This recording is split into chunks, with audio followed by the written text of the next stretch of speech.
Well, hello, beautiful people, and welcome to my YouTube channel. In this video, we are talking about the basics of tendering in South Africa to help you to understand how to win in tendering, especially if you are a small business. My name is Thandisa Mai, and I talk all things relating to business, making money, and the family life.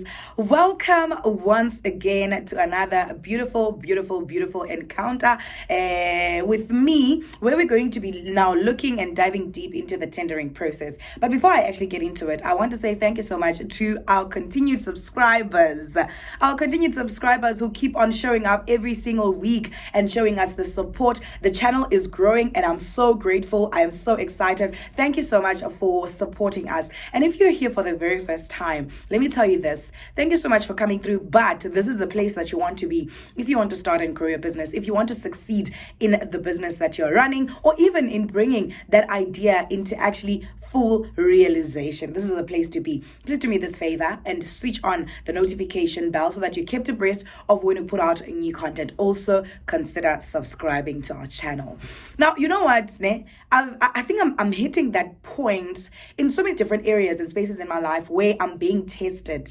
I'm at that point where I'm being tested to find out, or for me to answer the question, how bad do I want to do the things that I want to do?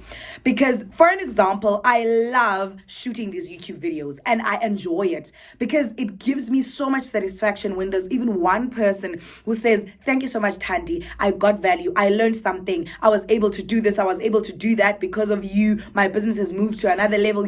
It's so satisfying because for me, what I'm doing is more it sits at calling. It sits at purpose.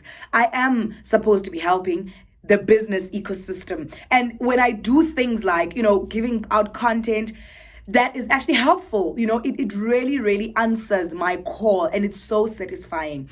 Now, what has been happening is that every single week there's a new problem, especially when I have to shoot these videos. And I'm like realizing that, I'm at that point where in everything that you want to do in life, and everything great that you want to do, you are always going to get to a moment where you get a lot of obstacles put in front of you, and then you need to answer the question, how bad do you want it? Are you going to allow the obstacles to prevent you from actually going through and doing and achieving that which you want to achieve, or are you going to do it in spite of the obstacles? And the reason why I'm saying this is that you cannot believe that today, as I am recording this video, I don't have a stand. It's a long story about why the things are not available. I don't have a stand. I'm currently using my phone put on landscape, right? And I've also put it on my laptop so that it's held in position. And the laptop, because the height is now a bit problematic, the laptop is put on top of iskaftina. Like, what is iskaftina in English? A Tupperware dish. What? A lunchbox. Let's call it a lunchbox. I've put a lunchbox under the laptop, and I've put the phone in front of the laptop, and I'm able to record because I don't have all the equipment. And it's not that the equipment it's a long story with the equipment, but it's just challenges, Number next, like another thing that I'm actually facing right now today is that I don't have a ring light. Last week, our lady who helps us with cleaning in the office broke the ring light. So I don't have a ring light. I do have a ring light that's home, and I told myself I'll bring it. I forgot it. It's like every single week, and even last week there was load shedding in our town. Not Eskom load shedding. There was a lot of load shedding in our town. So it's like every time now I'm being given so many different reasons for me not to shoot, or for me not to do the videos or the content. And I have to tell myself that, okay, it's that time where I'm being tested. How much do I want it? Will I allow these challenges to prevent me from actually doing what I want to do? Or will I do what I want to do in spite of all these different challenges? And it's a life situation.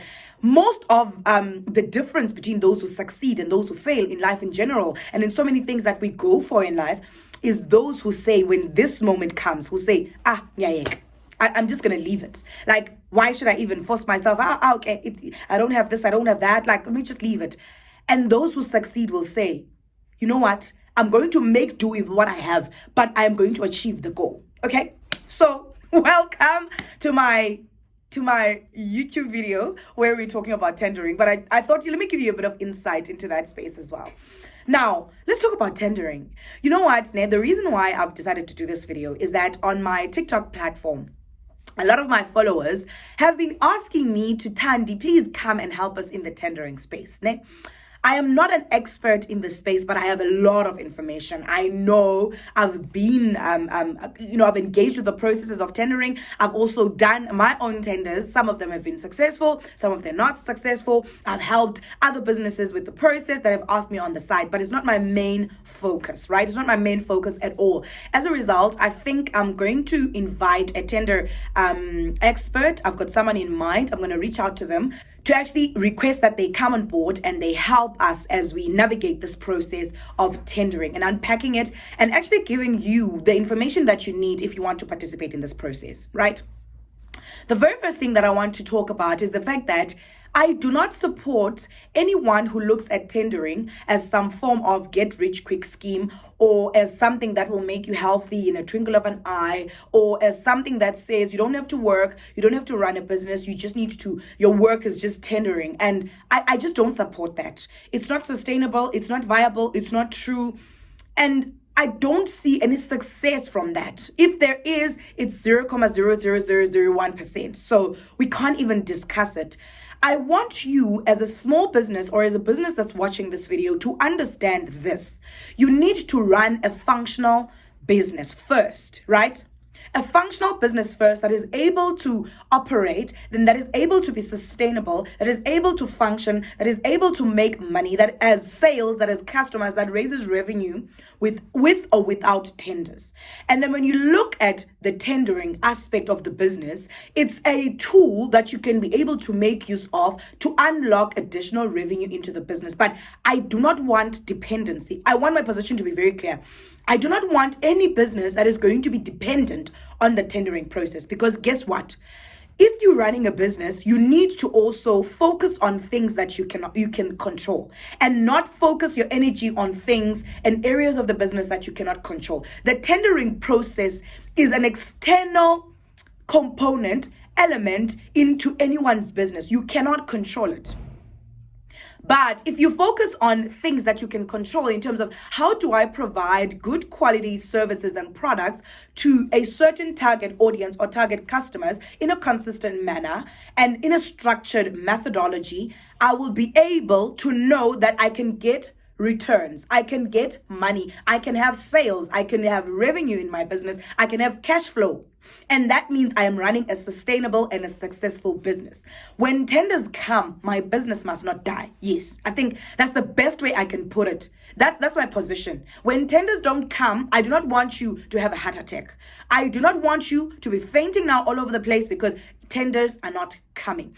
Because you have decided to focus on tendering. 100% of all your energy is on tendering. There is nothing else that you're doing on the business. That is not correct.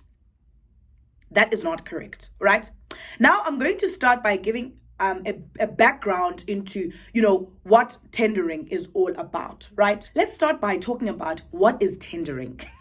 Tendering is basically a system or a process that is developed, especially I'm talking in the context of South Africa, that was developed to say that as companies, private companies, public companies, like government departments, government institutions, organizations. This is a process that they actually use to procure goods and services. It's a process that, focuses on fairness, transparency, the means to say that how do we allow everyone who can be able to offer us this product and service to actually bid or to offer us proposals or to offer us quotations, to actually say that they are the best that can be able to offer us this product or service. So it's a process that is used by companies, by organizations, by government, private sector, public sector to procure goods and services in a manner that allows anyone who can meet a specified minimum scope or requirements to actually participate in the process. And then the best candidate,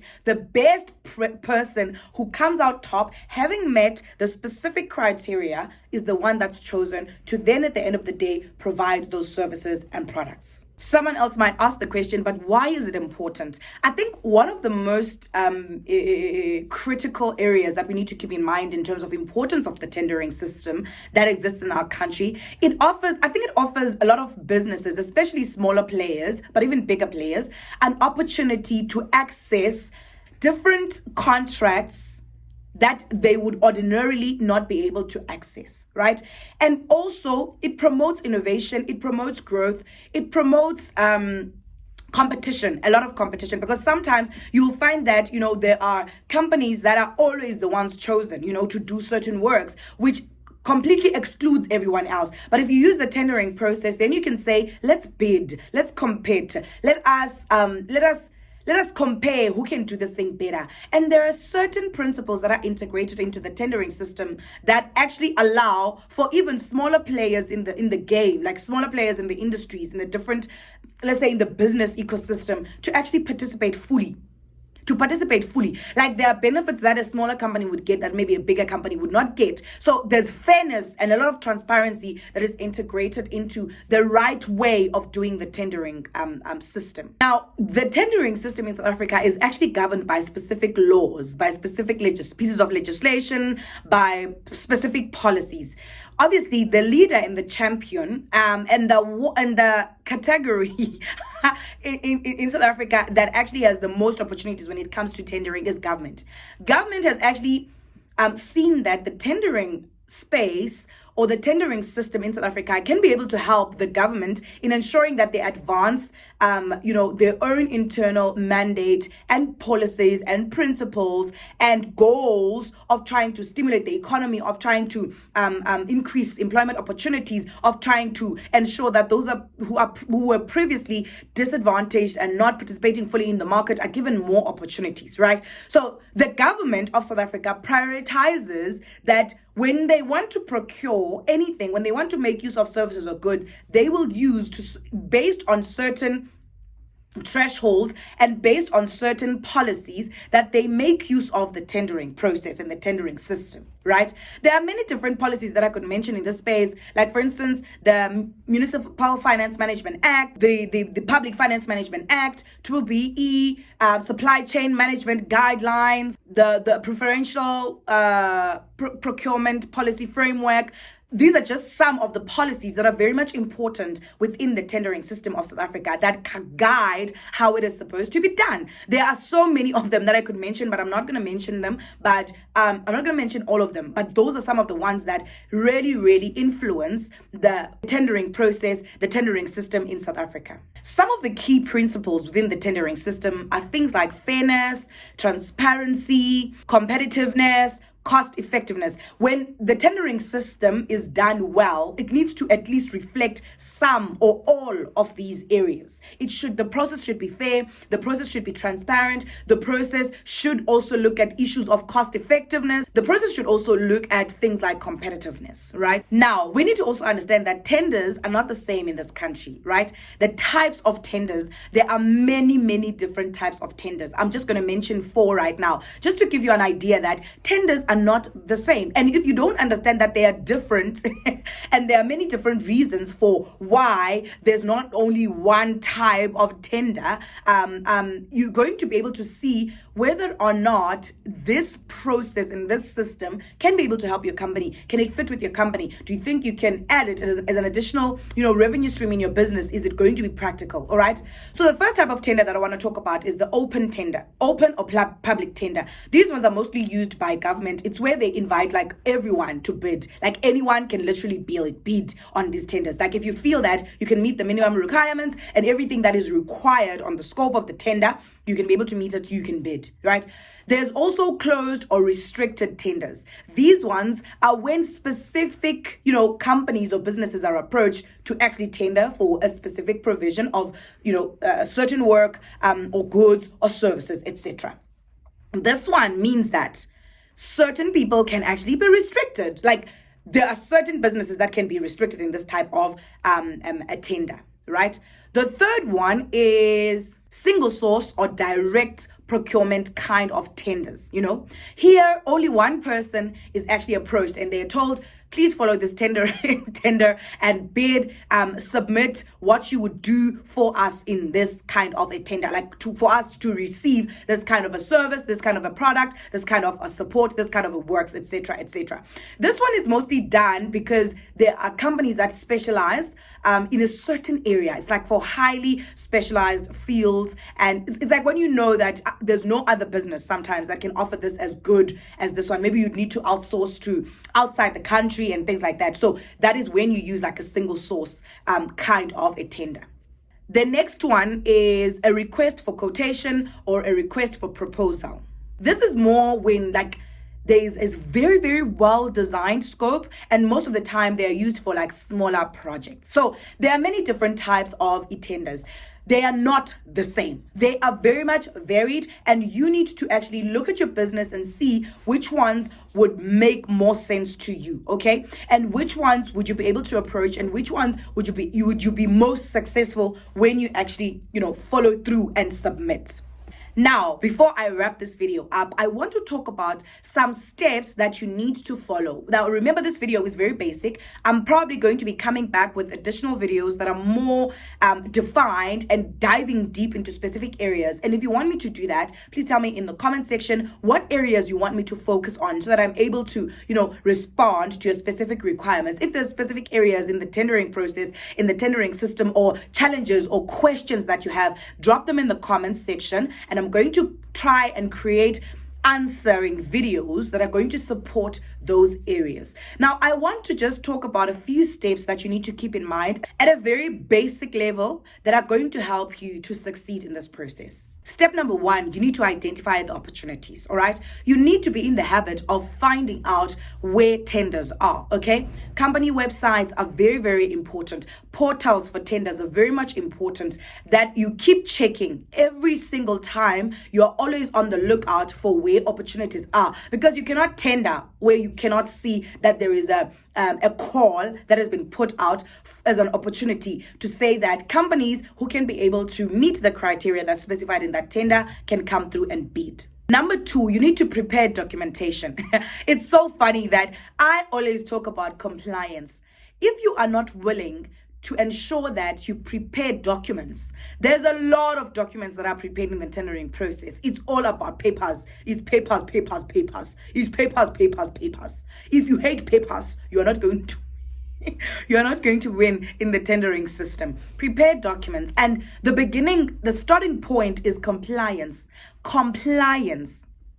And when I talk about funding readiness, there's a video that I have here on this platform talking about funding readiness. Go and look at those documents. Most of those documents are the same that are required in tenders, but obviously there could be specific ones that are required for each of the tenders that are put out. For instance, certification, like industry certification that you might need to have, portfolios and CVs of directors or people that are going to be working in the project. Their profiles. There's so many other things that might not necessarily be reflected in that video, but at least it will give you a starting point that might be specific to the tender or the opportunity that you are trying to go for. Number three, you need to understand the tender requirements. As I always say, even when I'm talking about funding as well, I always tell you this, guys. I always tell you this. Read the guidelines. Every single tender that comes out is also going to have specifications, guidelines, a heap of documents that you need to go through that tells you exactly what it is that the organization that is putting out the tender requires from the tenderer, from the one who is submit, the bidder. You are the bidder. So anyone who comes to the organization and wants to respond to the opportunity needs to understand the requirements and needs to work very hard to meet the requirements. It's so important. Another aspect that's important here in terms of understanding what is the requirement is the briefing sessions. Some tenders will have a compulsory briefing session, and if you don't attend that compulsory briefing session, you are already out because there is a requirement that you have not met. You need to be very meticulous when you're dealing with tenders. Don't skip anything, don't leave anything out. Make sure that you are as accurate as possible to adhering to the requirements that are put out to the bidders. Number 4, you then complete the bid documentation. Make sure that you have submitted everything that is required, your price is competitive, you understand the pointing system, and you are at an advantage. Your proposal or your submission, it actually shows that you are the best candidate to actually be chosen to execute the work. You are the one who is supposed to then win that tender, that bid. But I think a lot of businesses ignore ensuring that when you're submitting your documents, they are so correct. The last one that I want to mention is you need to submit on time. Tenders will have specific time frames that are allocated to them. They will say within 3 days, within 1 week, within 3 months, within 6 months, within 8 months, whatever the period that is specified. The closing date is even going to be timed most times. Like they're going to say at 11 o'clock on the 23rd of November, 2024 at 11 o'clock a.m. If you are there at 11:01, you are late, you are out. You can force your way through. You can throw the document inside the box or the tender box that's put there. You can do all the tricks. But if you are 1 minute late, you are late. You cannot be late. And one thing that you can do for yourself is to make sure that you do your tender documents way ahead of time, like way ahead of schedule. Like be the early bird. It's much better than actually being late. Yes, this is all I'm going to be covering in this video, just for you to understand at a basic level the tendering system. Now, please bombard me with questions and areas that you want me to focus on so that I can be able to come back with information that is going to be able to help you. Now, one thing that I want you to remember as I wrap it up is that I told you this. I do not want you to use or look at the tendering system as your main source of income, as your main focus. Don't do that. Run a functional business without focusing too much on tenders as your 100% source of income. Run a sustainable, functional business that can operate whether the tender is there or not. And then use the tendering system as a way to boost your business, an additional income stream, as a tool to elevate your business, but not as the main focus of your business. Thank you so much for tuning in. If you're a returning subscriber, I truly appreciate your continued support. If you're here for the very first time, please consider subscribing, switching on the notification bell so that you are kept abreast of when we put out new content. And also make sure that you keep coming back for more. That is all from me for today. Until next time, stay absolutely blessed.